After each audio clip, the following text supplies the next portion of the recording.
Hey y'all, this is a story about my worst experience as an Airbnb host. Before I get into the story, I must tell you that my name is Ansel Troy and I am currently a member of the Airbnb Host Advisory Board. I am affiliated with Airbnb, but this channel is not endorsed by Airbnb. It is not sponsored by Airbnb. The views expressed here are my own. So I am doing this as Ansel Troy, and this is separate from my role on the host advisory board. I have to say that because Airbnb is a corporation, okay? My worst experience as an Airbnb host. I was contacted by a guest who booked and said that she was excited to come and that she would be arriving in the afternoon, but her boyfriend would be arriving before her. She also mentioned that her boyfriend did not speak English. I said, no problem. Thank you for booking. The usual. So the following day, I'm in my backyard, and my Airbnb is in my backyard. It's a detached studio. And there's a Latino gentleman who arrives. I say hello to. And it's clear that he is a Spanish speaking, and I don't think he understood English. Maybe it wasn't clear, but I'm thinking that this is him. There's a Latino gentleman, and when I said hello and welcome, he did not respond to me. Thank you for hosting me. Hi, nice to meet you. I'm such and such's boyfriend. None of that. He just said hi and went ahead and went in. I don't think anything of it. I think nothing of it. That's her boyfriend. Woo! And this is where it gets crazy. I had another gentleman book who was scheduled to come the following day. He was scheduled to come the following day, the day after this guest and her boyfriend checked out. Another Latino male.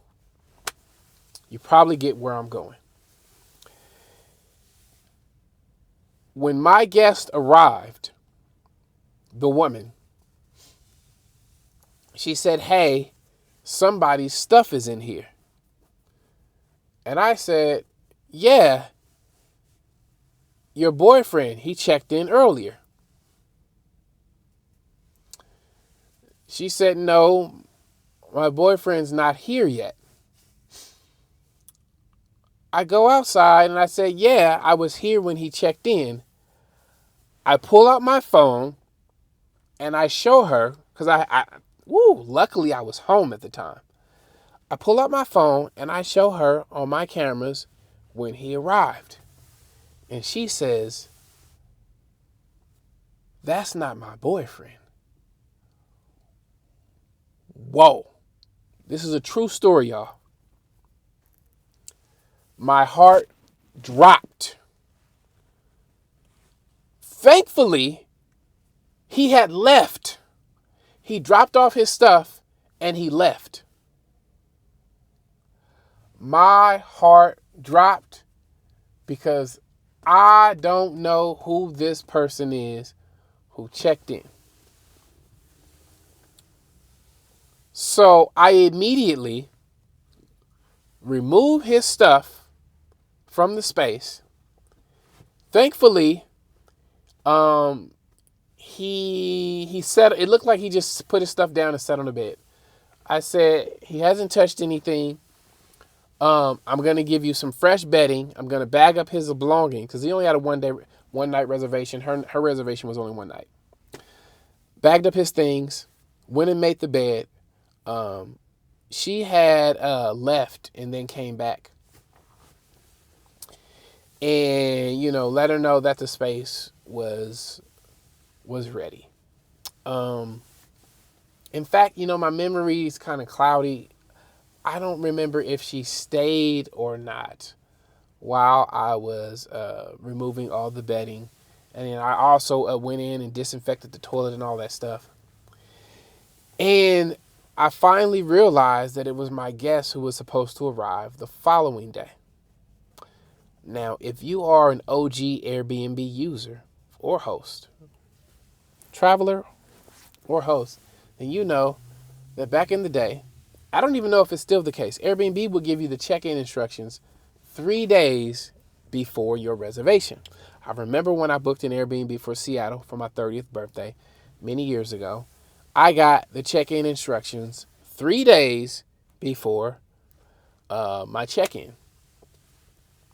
So I believe I was sending my check-in instructions to my guest the day prior. So it turns out that my guest, who was supposed to come the following day, that he got his days mixed up and he checked in early. Are you following this? He also didn't speak English. I found out. So I had to call my son's mother, who is Mexican, and ask her, could she get one of her family members to call him and translate. And they called him, the other guest, and spoke to him in Spanish, and he apologized and said he got his days mixed up. And then he came by that evening and got his belongings, and then left. Everything worked out. But when I tell you that was the lowest of the low, it was so scary. At that moment, I was like, oh my God, because imagine what would have happened if she checked in and he was in there. Imagine. And what if I wasn't home? If you look at my listing, my score is 4.99. Let's put the listing right here. 4.99. I've gotten all 5-star reviews except for this one reservation. And that reservation was the one when she gave me 4 stars. I should also mention that I refunded her stay. She stayed for free. I should have said that initially. I immediately refunded her money. Immediately. She was only there for one night. I immediately refunded her money. It gets worse. It gets worse. I got an 86-inch TV in there. When I removed the bedding, the remote was inside of the blanket. So she couldn't even watch TV. I may have sent her something a little extra. Once I found the remote, and I'm just like, oh my God, she came. Somebody had already checked in. Oh my goodness. I removed all the bedding. The remote was in the blanket that I put in my clothes hamper.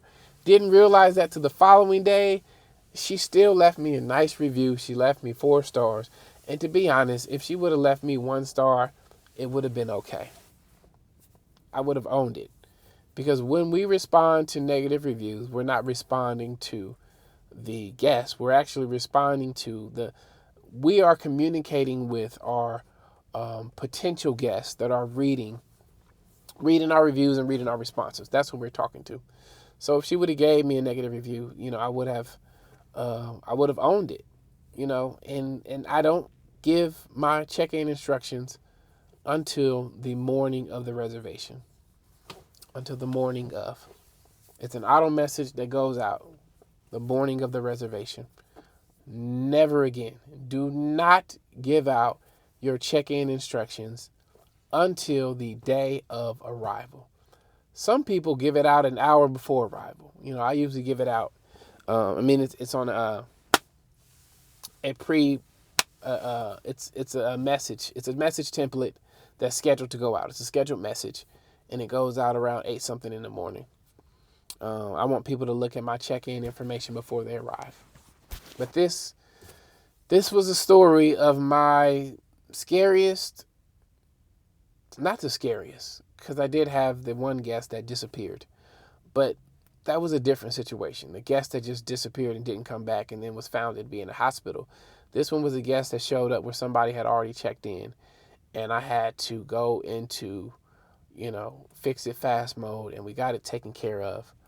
But if you learned anything from this video, do not give out the check-in instructions early. Don't give them nothing early. The day of arrival, that's when you give it to them, all right? My name is Ansel Troy.